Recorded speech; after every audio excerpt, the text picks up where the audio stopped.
आज हम लोग शुरू करेंगे 4.2 प्रश्नावली, जिसका पहला सवाल है गुणनखंड विधि से निम्न द्विघात समीकरणों के मूल ज्ञात कीजिए। जिसमें पहला सवाल है उसका x स्क्वायर ऋण 3x और ऋण 10 बराबर 0। तो आइए इसके हल को हम शुरू करते हैं। पहले इसका जो पहला खंड है उसका x स्क्वायर ऋण 3x ऋण 10 और बराबर 0। जब हमारे पास त्रिपदीय होता है ax स्क्वायर धन bx धन c बराबर 0 के फॉर्म का, यहाँ ऋण लिखा है उससे मेरी मतलब हमें स्क्वायर की पावर देख लेनी है, तो हम उसके प्रथम पद का और अंतिम पद का गुणा करते हैं। अगर ये घातों के क्रम को उल्टा सीधा लिखा गया हो तो हम घातों के घटते हुए क्रम में लिख लेंगे और अचर हम सबसे बाद में लेकर जाएंगे, तो प्रथम पद और अंतिम पद का गुणा हो जाएगा। तो यहाँ आएगा ऋण 10x स्क्वायर और ऋण 10x स्क्वायर के हमें ऐसे दो गुणनखंड करने हैं कि उनका जब गुणा करें तो ऋण 10x स्क्वायर आवे और उन्हें अगर हम जोड़ें या घटाएं तो हमारा ऋण 3x आवे। तो 5 दूनी 10। अब 5 दूनी 10 का गुणा होने से 5 2 का गुणा होने से 10 तो मिल गया, उसमें एक संख्या ऋण होगी और एक धन होगी। क्योंकि हमें बीच में ऋण लाना है इसलिए बड़ी संख्या हमारी ऋणात्मक हो जाएगी। तो आइए हम इसको लिखते हैं x स्क्वायर धन 2x ऋण 5x और ऋण 10 बराबर 0।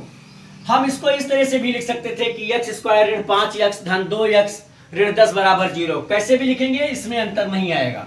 अब यहाँ हम देखें कि क्या कॉमन है इन दोनों में। इसको हम दो खंड में कर लेते हैं यहाँ, बट आप एग्जाम में ये लाइन नहीं बनाएंगे, मैं आपको बताने के लिए सिर्फ बना रहा हूँ। तो इन दोनों में x कॉमन है इसलिए यहाँ हमने x ले लिया। अब यहाँ x स्क्वायर में x से भाग हो गया तो x बच गया, 2x में x से भाग हो गया तो 2 बच गया। यहाँ हम ऋण 5 कॉमन ले लेंगे क्योंकि 5 दोनों को भाग कर रहा है, इसलिए यहाँ आएगा x और यहाँ आ जाएगा धन 2 और ये आएगा बराबर 0। इस तरह से हमने देखा कि जो हमारे दो गुणनखंड आए उसमें अब हमें ये भी देखना है कि जो ब्रैकेट के अंदर की संख्या है वो दोनों बिल्कुल सेम होनी चाहिए, उसके निशान बिल्कुल सेम होने चाहिए।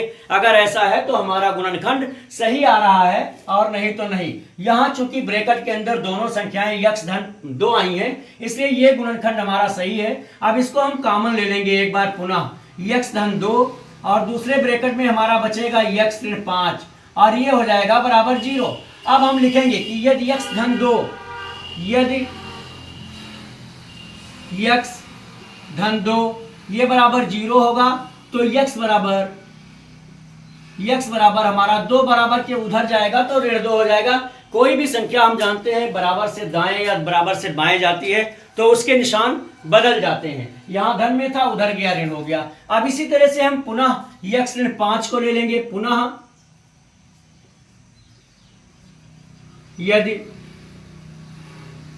x ऋण 5 बराबर 0 तो x बराबर, अब 5 उधर जाएगा तो ये धन में हो जाएगा। इस तरह से मुझे दो मूल मिले, एक ये मिल गया और एक ये मिल गया, ऋण 2 और 5। अब हम जो उत्तर लिखेंगे, उत्तर या आंसर, ये हम लिखेंगे दोनों मूल होंगे, एक होगा ऋण 2 और दूसरा होगा 5। इस तरह से इसके गुणनखंड हो जाएंगे।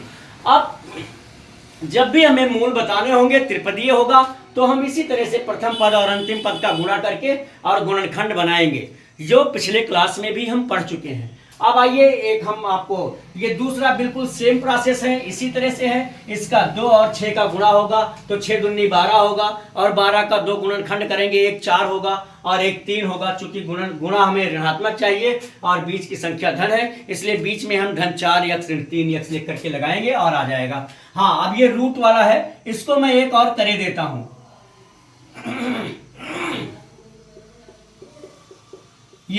अब ये है रूट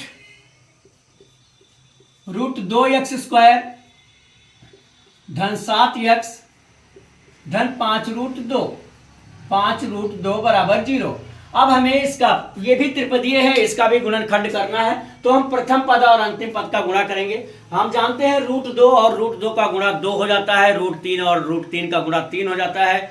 इसी तरह से यहाँ होगा तो ये 5 रूट 2 है, यानी इसका गुणा है ये 5 रूट 2 का, और फिर रूट 2 से गुणा होगा तो इस तरह से आ जाएगा 5 दूनी 10 दोनों का जब गुणा होगा तो ये आएगा 10x²। अब 10 के हमें ऐसे दो गुणनखंड करने हैं जिसका जब हम गुणा करें तो 10 हो जाए, और हमें बीच की संख्या जोड़ने या घटाने पर मिल जाए तो 5 और 2 दोनों जुड़ जाएंगे तो ये 7 हो जाएगा। तो आइए हम इसके गुणनखंड को पुनः करके लिखते हैं। तो यहाँ हम लिखेंगे √2x² धन 2x धन 5x धन 5√2 बराबर 0।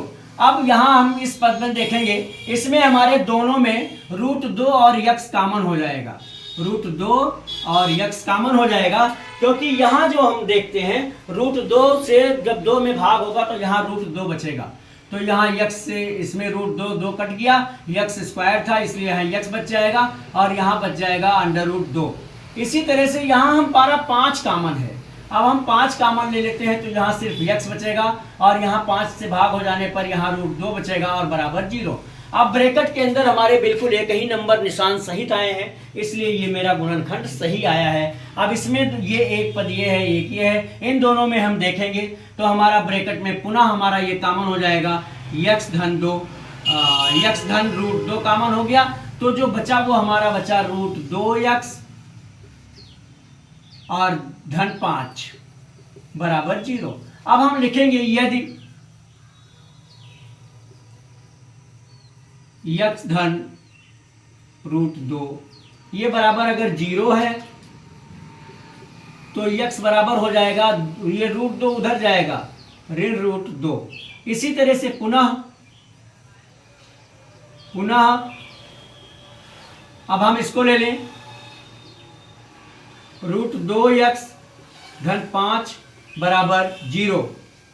तो x बराबर हो जाएगा, ये 5 उधर जाएगा, ऋणात्मक हो जाएगा और x के गुणांक से इसमें भाग हो जाता है, इसलिए ये हो जाएगा।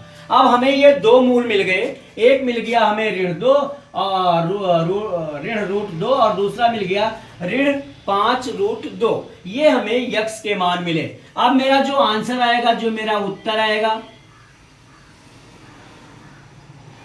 उसमें दो मूल मिले, एक आया ऋण √2 और दूसरा आया ऋण 5/√2। ये दो मूल इसमें भी मिल गए। इसी तरह से हमें सबको करना है। ये हमारा चौथा, मैं आपको ओरल बोल ही देता हूं, 8 से पूरे में गुणा हो जाएगा तो यहाँ आ जाएगा ऋण 16x²। दोबारा हम इस इक्वेशन को लिखेंगे तो ऋण 8 दूनी 16, 16x² ऋण 8x धन 1 बराबर 0 हो जाएगा। तब हमें उसके गुणनखंड करने होंगे और इस तरह से आपको x के मान मिल जाएंगे, जो मूल मिल जाएंगे। अब हमने पूरी कोशिश की थी कि आपको अच्छी तरह से समझ में आ जाए। आशा करता हूं कि आपको अच्छी तरह से समझ में आया है। यदि समझ में आया है तो मेरे वीडियो को लाइक करें और शेयर करें, और आपकी कोई भी मैथमेटिक्स की प्रॉब्लम हो तो मेरे कमेंट बॉक्स में लिख करके भेजें और सलूशन आप तक वीडियो के माध्यम से पहुंचाने की पूरी कोशिश करूंगा। धन्यवाद।